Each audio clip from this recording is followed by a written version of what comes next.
What if I told you that all of the greatest innovators and thinkers in our history were all rule breakers? It might surprise you, but I too was and am an ultimate rule breaker. I literally love to break rules since I was a little kid. Now, I'm not talking about rules like breaking the law or doing anything legal, so don't worry, you don't have a criminal on stage. What I'm talking about are rules that society puts on us. For example, trends. The only trend that I can argue that I probably did go along with was the really bad 90s bang haircut my mom gave me. And for that, I blame her. But other than that, I always broke the rules. And I never really understood why I did that until a few years ago, one of my students came to me and said, "Doc, why are you so successful?" And I said, "Oh, I got this. This is easy. I'm successful in business because I work hard. I never give up. I solve problems. I'm a problem solver. And I surround myself with people to help me get there." And he looks at me funny, and he goes, "No, Doc, that's not what I mean." And I go, "What do you mean then?" He goes, "Why are you successful in life? You have a great life. Yeah, business is part of it, but you have a great family. You're a great mom. You have friends. How do you do all of that and walk out every day being happy?" And I kind of scratched my head. I said, I don't know how to answer that. Because most of the time people ask me, "How are you successful in business?" Nobody has ever asked me that question. So that question then put me down a rabbit hole, going through my life, figuring out, why am I successful? And it all came down to, I always broke the rules. I never cared. I never followed what society told me to do. For example, at age 3, I never brushed my hair. Society said, "Brush your hair, Alexa, put a bow and look cute." And I said, "No, I don't want to brush my hair. I want to go straight from my bedroom right to playing toys, and the faster I could do it, the better. Brushing my hair will take too much time." Even at age 3, I understood the power of speed of implementation, right? Then at age 4, society said, "Alexa, you need to go play outside. You need to be outside playing with kids." And no, I loved computers. At age 4 and 5, I learned how to hack. I knew how to break computers apart, put them together, build my own motherboards. What a weird kid, right? But I loved it. That was my passion. That's what I wanted to do. And I didn't care what society said. In fact, one time my mom came up to me. She said, "Alexa, how do you have all this free software on your computer?" And I thought my answer was pretty smart at the time. I said, "Well, because the companies love me. They gave it to me for free." Later, she told me she knew I was lying. Age 5, I started my first business. I was a problem solver. I loved solving problems, even as a kid. You want to know the problem? It was hot. People needed ice cream, and I had the solution. So I go to my mom. I said, "Give me $10, Mom, as a loan." She claims I still have not paid her back, but I'm telling you I did. I paid her back. And I took each scoop, and I sold it for $1. So for a 5-year-old, I made a couple $100 off ice cream. But that wasn't the last problem I solved. Age 7, I solved the biggest problem in my 2nd grade class, and it was the monthly book fair. You see, the book fair started at 6 p.m. Unfortunately, my parents worked, and I could never get to the book fair on time. And so every time I arrived, if I arrived at all the best books were all sold out, and I always missed out. So one day on the playground, I overheard other kids talking about the same thing, that they too were missing out. So I said, "All right, I got to solve this problem for us." So I went home and I said, "Mom, can I have $20 for the book fair?" Of course she was going to give me $20 for the book fair. Oh, I wasn't done there. I went to Daddy. "Daddy, can I have $20 for the book fair?" Of course, he didn't know Mom gave me $20, so he gave me $20 too. And I wasn't done yet. I went to Grandma and said, "Grandma, can you give me $20 for the book fair?" Of course, she didn't know Mommy and Daddy just gave me $20, so she gave me another $20. So here I am, 7 years old, with $60 for the book fair.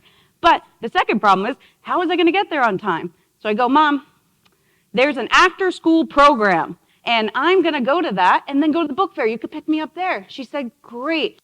Back then, you can get away with that. Now, no, you can't. But well, guess what? There was no after-school activity that day.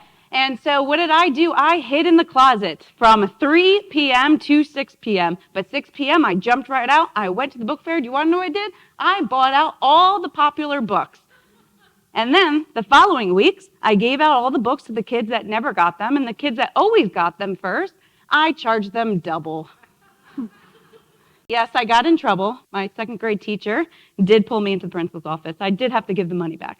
But it didn't stop there. Into my teens, into my 20s, society said marry a man. I decided to marry the love of my life instead.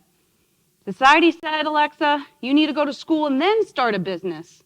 Nope, I decided to start a business and do my degree at the same time, selling that business at age 24. So you'll see my whole life, I focused on not being perfect. I focused on making mistakes and not caring what society said to do. It allowed me to embrace imperfection and become a unicorn. And as a Latina gay woman, I've been able to shatter every glass ceiling that was put above me. Now, it's because I didn't see it as a glass ceiling. I saw it as just one point to my destination up, and I was not going to allow any glass ceiling stop me to get there. So, Thomas Edison, I don't know if many of you know this, but he actually failed 1,000 times before he created the light bulb. And he said, it wasn't 1,000 mistakes or failures. It was 1,000 steps to get to the solution. And that's what I've done my whole life. I focused on not caring about my mistakes, but getting the results. So I want you to look to the person to your left and look to the person to your right. You all look different. You sound different. You're different people. But have you ever wondered why we all behave the same? We look different. We come from different backgrounds, but yet we have the similar behaviors. Some people say it's our education. Some say it's parents. Some might say it's religion. Whatever the reason is, have you ever asked why? What influences our behavior? It's called conformity. Compliance with standards, rules, or laws. Or, in English, to be like everyone else. We are wired for conformity. We are wired by society. You can't question. You can't provoke. You can't be different. Have you ever stopped to think why? And of course, there's been great people on this earth and in our history who have questioned, who have provoked. And those are the people that we have in our history books. But why aren't more of us doing this? Because it's called collective illusion. Society says, be thin, go to college, be successful, buy a home, save money. There's all these things that we all do in this room. And this is what we're talking about. Even though they might make us angry or sad to do these things, we still do them anyway. Because we incorrectly think that everyone else around us is thinking that we have to do them too. And unfortunately, it's the loudest mouth that wins, which most of the time are the people that have the most money. And it's funny because it actually started with John D. Rockefeller in the 1800s. He put $100 million into education. And he motivated people to go to school because he said, if you want to be a millionaire like me, then I'm going to teach you in my schools. And then he did an interview before he died. And you want to know what he said? He said, I didn't want a nation of thinkers. I wanted a nation of workers. And there started conformity. So why don't we question this? I don't think we're going to solve that today.